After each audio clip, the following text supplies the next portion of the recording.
I'm just going to do a quick 2-minute video on stock that really caught my attention in the last 6 months. It's called IEA, so the ticker is IEA. It's trading on NASDAQ. The full form is Infrastructure and Energy Alternatives. You can just go on their website. I'm sure if you go on, I think it was IEA.net, you can basically see what they're all about. But what I found really interesting, so this is going to be a quick little video. I'm not going to go too much into the financials. I'll go over some of the stuff that I found pretty cool. But first of all, we'll see the stock price. You can see it's at $11.60, roughly a year ago, around this time, January of 2021. It was at $22.99. So obviously it was over $20. And since then, it's gone down $13 here, went back up. And then ever since, I guess, April, it's been around that same range from the 11s, 12s, 11s, 12s, up, down, but it's really been stuck in that low 11s, high 12s, maybe 13 sometimes, but since January of this year, it's been stuck in that kind of range. Closing of 11.60, and I know the last month the infrastructure, the bill passed. It did spike up to like 12.2, but it's gone back down to $11.60. So we'll just jump right into the holdings. As you can see, the shares outstanding are 48 million right now. 71% is owned by institutional ownership. I'm going to go more into detail on that, but that's basically from Ares Management. They, as you can see here, they brought a big load of IEA, around 11 million shares, a bit over that. New holding for them, so they got their shares at $11. It's not too far off right now, but they obviously see something in IEA that they're a bit more savvy and a bit more better at risk management than us. As you can see, their share price just from November 2020 to now, obviously double price. That's $88. It's gone up 97% the past year. So they know what they're all about. That's Ares Management. So they own roughly, I think it was like 30 or 32% of the company. They recently traded. I'll go into the details with Ares.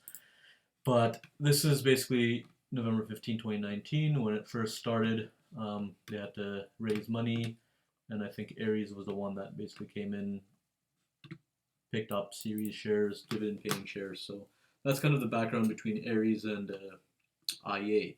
So this is the second quarter, not this quarter, the one before. And just basically, they had already, I think this was in July or August, they had basically started to reduce or improve their capital structure. This was in July. Basically, Ares, as I said, sold 18.3 million new shares at $11 per share. Net proceeds, Ares purchased 60% of his offering, or 10.9 million shares.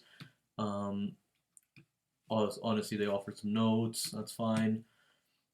Notes was semi-annual interest. So they have a revolver credit. Basically, Ares had a Series A and Series B preferred shares. They basically, was really interesting, those shares, all these shares that they had paid dividends, they agreed to convert their Series A preferred to common stock. And they're all obviously Series B stock, and that basically helps IEA because their balance sheet honestly becomes more simple. Because if you had seen it beforehand, it was crazy because they're a former SPAC. So they honestly, their debt was better from 3.5 years to 8 years. Paid off interest. So they expect to basically save 20 million for annual cash interest payments per year. That's honestly very helpful. You go to this quarter here, same thing. So they basically entered a new credit facility.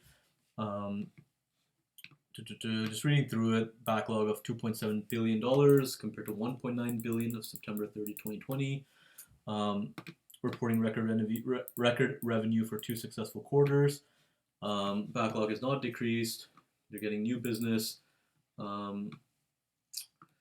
So quarter 3, what happened was they were expecting analysts, I think it was 50 cents per share or some high amount, and IEA basically produced a -2 or something EPS.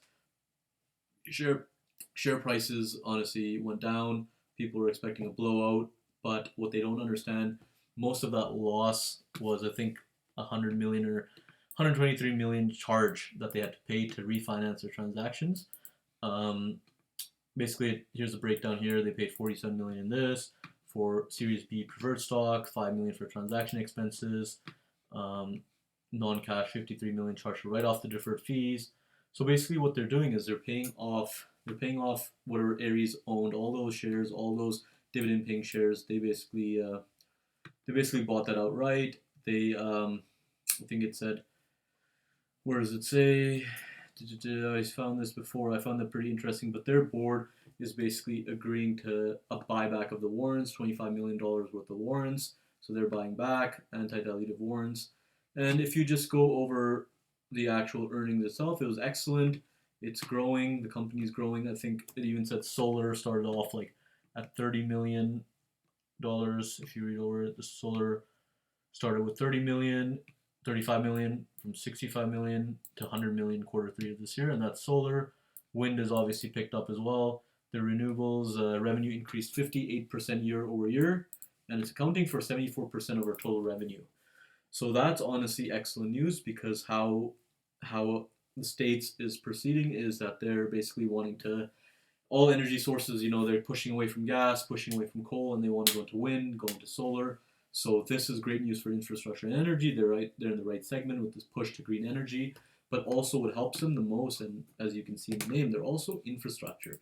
So they also have a civil segment, and their civil segment wasn't doing too good because of COVID-19, the rails. So they weren't getting too much orders. But with the new bill, and you can even see it here, I just pulled up a quick little internet screenshot, and pretty much all of this, roads, bridges, passenger, freight rail, public transit, not so much public transit, but also the rails and the roads and all of the ports, all of the road safety, all of that, basically billions of dollars. You can see here 110 billion here, 65 billion here. And if you even look at the transcript, they've talked about it. They said that majority of that money is going to go to companies like IEA, and IEA does have a very, very reputed company within the infrastructure. So they're already getting government contracts. They're already getting contracts from cities. They're getting contracts from private. All of this. So the infrastructure bill just helps put everything together. Business is going to be booming for the next few years. So this is a really good, great growth stock. And just even vote of confidence by Aries management. They picked up 10.9 million shares at $11. So they're seeing that as a growth. You read the earnings, of course. When you read it at face value, it says that they've lost money. But at the end of the day, if that payment wasn't there, they would have been doing well with their earnings as well. So last earnings was also positive. They had a net income, I believe. This one here, their revenue is going up. So I can see this maybe in the next 2 years, instead of a revenue of like 698 million revenue quarters, they can have almost a billion maybe. And then if they increase their profit margins, so their profit margins right now are like 9% or whatever because of COVID, and they've talked about that in their earnings, they can increase their profit margins. Sky's the limit for this company, honestly. Even if their profit margins don't go up too much, if it goes up to maybe 11 or 12% and they're bringing in like $2 billion worth of revenue, their income after paying everybody is insane. So this is a really good growth company. I just wanted to bring it up. Not too many retail are in this right now. If you go on StockTwits, other people have, Tesla or Apple have like 100,000 followers. I think on their StockTwits was not even 10,000. So it's kind of under the radar. I feel like next year, the year after, attention's going to fly. It's going to start pumping up again, hit the 20s, 30s, not look back. So it's a good stock to get into now. It's depleted. It's at 11.60. Infrastructure bills passed. Good quarter. You can read over it yourself. They're basically in the coal remediation business as well. Renewables, like all the wordings that basically people want to get into in companies like green energy, infrastructure, wind, solar. It has all of that. Of course, it's not doesn't produce solar like solar panels, so it installs. So obviously the revenue and the income is not as much as, let's say, a solar company, but still it's safe. You can park your money in here. They're paying off debt. They're looking for shareholder value, buying back warrants, converting. And if I was in the shoes of Aries Management, a multi-million-dollar company, why would I basically give away my shares that pay me dividends, sweet dividends, if I don't believe in the company? They agreed to be paid off. Basically, they agreed that they're going to convert all their shares to common stock, and now they have $11 million worth of common stock, or 11 million shares of common stock at $11. So if they've agreed to that, that's a big vote of confidence, and that's in the earnings report as well. JP talks about it, that it's a big boost to them. Basically shows that Aries believes in them, a company like that. Just one last thing, obviously, I would like to talk about the risks. it's a construction company at the end of the day. There's supply chain issues that's going on right now. Everything's costing more. They're even talking about that in the report.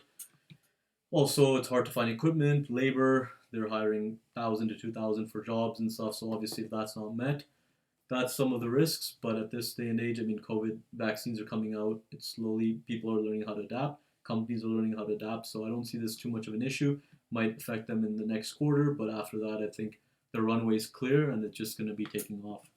So this is my first video, obviously doing this from the side of my room. Haven't really prepared too much. I hope you guys enjoyed this. Everything's up here for sources. I like to use Motley Fool, has the good transcript for all the earnings. So you can go through it yourself. Give me some comments. Let me know how to improve. I love the stock market. Never made videos before, so IEA is a company that I really do hold dearly. I've been in this, my average for full disclosure is 10.97, so I'm still up, but I could have sold when it went above 13. I'm still holding. It's a long-term hold for me. So obviously, if you have any room for improvements or you like what I did or like what I've been saying, let me know in the comments, and I really appreciate that. And all the best. Good luck out there.